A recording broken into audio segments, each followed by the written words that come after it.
ಸೂರ್ಯೋದಯ ನ್ಯೂಸ್ಗೆ ಸ್ವಾಗತ. ಎಂದಿನ ಸುದ್ದಿ.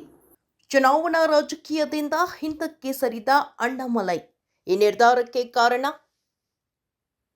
ಡಿಎಂಕೆ ಮತ್ತು ಎಐಎಡಿಎಂಕೆ ಮೈತ್ರಿಕೂಟಕ್ಕೆ ಪ್ರತಿಷ್ಠೆಯಾಗಿರುವ ತಮಿಳುನಾಡು ವಿಧಾನಸಭಾ ಚುನಾವಣೆಯಲ್ಲಿ ಅಲ್ಲಿನ ಬಿಜೆಪಿ ರಾಜ್ಯ ಘಟಕದ ಮಾಜಿ ಅಧ್ಯಕ್ಷ ಕೆ ಅಣ್ಣಾಮಲೈ ತಮ್ಮದೇ ಮೈತ್ರಿಕೂಟದ ಬಗ್ಗೆ ಅಸಮಾಧಾನವನ್ನು ಹೊರಹಾಕಿದ್ದಾರೆ.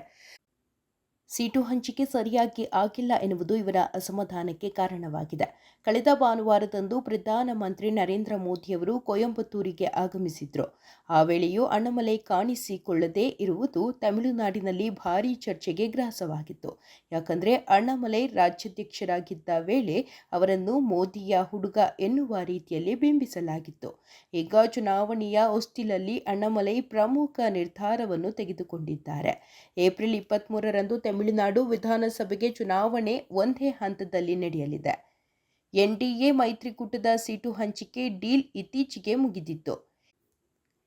ಎಐಎಡಿಎಂಕೆ 169, ಬಿಜೆಪಿ 27, ಪಿಎಂಕೆ 18 ಉಳಿದ ಸ್ಥಾನದಲ್ಲಿ ಒಕ್ಕೂಟದ ಇತರ ಪಕ್ಷಗಳು ಸ್ಪರ್ಧಿಸುವ ಒಪ್ಪಂದಕ್ಕೆ ಬರಲಾಗಿತ್ತು.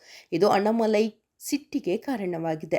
ಅಸಲಿಗೆ ಬಿಜೆಪಿಗೆ ಬಿಟ್ಟುಕೊಟ್ಟ ಸೀಟ್ ಸಂಖ್ಯೆಯೇ ಕಮ್ಮಿ. ಅದರಲ್ಲೂ ಬಿಜೆಪಿ ಪ್ರಾಬಲ್ಯವಿರುವ ಕ್ಷೇತ್ರದಲ್ಲಿ ಸ್ಪರ್ಧಿಸಲು ಅವಕಾಶ ಇಲ್ಲದೇ ಇರುವುದಕ್ಕೆ ಅಣ್ಣಾಮಲೈ ಬಹಿರಂಗವಾಗಿಯೇ ಅಸಮಾಧಾನವನ್ನು ಹೊರಹಾಕಿದ್ರು. ಬಿಜೆಪಿಗೆ ಅವಕಾಶ ಕಮ್ಮಿ ಇರುವ ಕ್ಷೇತ್ರದಲ್ಲಿ ಸೀಟ್ ಹಂಚಿಕೆ ಮಾಡಲಾಗಿದೆ. ಬಿಜೆಪಿಗೆ ಅಸ್ತಿತ್ವ ಇರುವ ಕ್ಷೇತ್ರವನ್ನು ಎಐಎಡಿಎಂಕೆ ಇಟ್ಟುಕೊಂಡಿದೆ. ಸೀಟ್ ಹಂಚಿಕೆಯ ವಿಚಾರದಲ್ಲಿ ನನಗೆ ತೀವ್ರ ಅಸಮಾಧಾನವಿದೆ.